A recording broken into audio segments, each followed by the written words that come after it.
کیا آپ نے کبھی یہ سوچا ہے کہ اللہ نے فجر کی نماز ٹھیک اسی وقت کیوں رکھی جب ہماری نیند سب سے زیادہ گہری ہوتی ہے؟ یا عصر کی نماز عین اسی وقت کیوں فرض کی گئی جب ہمارے اندر دن بھر کی تھکاوٹ، چڑچڑاپن اور غصہ اپنے عروج پر ہوتا ہے؟ ہم میں سے بہت سے لوگ یہ سمجھتے ہیں کہ یہ صرف ایک عبادت کا طریقہ ہے یا یوں ہی کوئی وقت مقرر کر دیا گیا ہے، لیکن حقیقت میں یہ کوئی اتفاق نہیں ہے۔ اللہ نے 5 وقت کی نمازیں بالکل انہی وقتوں میں فرض کی ہیں جہاں آپ کی روح اور آپ کا دماغ سب سے زیادہ کمزور ہوتے ہیں۔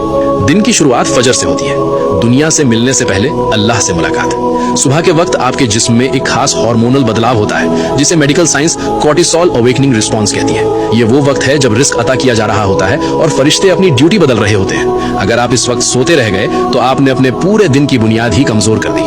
پھر آتا ہے ظہر کا وقت۔ دن کے بیچ میں جب آپ کام کر رہے ہوتے ہیں تو آپ کے جسم کا انرجی لیول گرنے لگتا ہے، فوکس ختم ہو جاتا ہے، دماغ تھکنے لگتا ہے اور انسان غلط فیصلے کرنے لگتا ہے۔ ظہر کی نماز آپ کے دماغ کے لیے اللہ کی طرف سے ایک پرفیکٹ نیورولوجیکل ریسٹ ہے۔ یہ آپ کے دماغی بوجھ کو ختم کر کے آپ کی توجہ کو دوبارہ بیلنس کرتی ہے۔ اب بات کرتے ہیں عصر کی، جسے جذباتی کمزوری کا وقت کہا گیا ہے۔ شام سے پہلے کے اس وقت میں انسان اکثر غصے میں ہوتا ہے، دوسروں پر بڑھاس نکالتا ہے اور سب سے زیادہ غلطیاں کرتا ہے۔ اسی لیے اللہ نے قرآن کی سورہ العصر میں وقت کی قسم کھائی ہے۔ عصر کی نماز ایک حفاظتی رکاوٹ ہے جو آپ کو جذباتی طور پر ٹوٹنے سے بچاتی ہے۔ اس سے پہلے کہ ہم مغرب اور عشاء کے ایک بہت بڑے راز کی طرف بڑھیں، اس ویڈیو کو ابھی اپنے دوستوں اور عزیزوں کے ساتھ شیئر ضرور کریں تاکہ وہ بھی نماز کی اس خوبصورت حقیقت کو سمجھ سکیں۔ مغرب، بدلتے ہوئے لمحوں کا وقت۔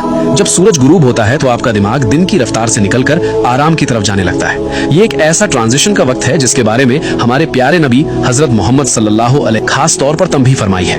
جب رات داخل ہوتی ہے تو غیب کی مخلوق زیادہ ایکٹیو ہو جاتی ہے۔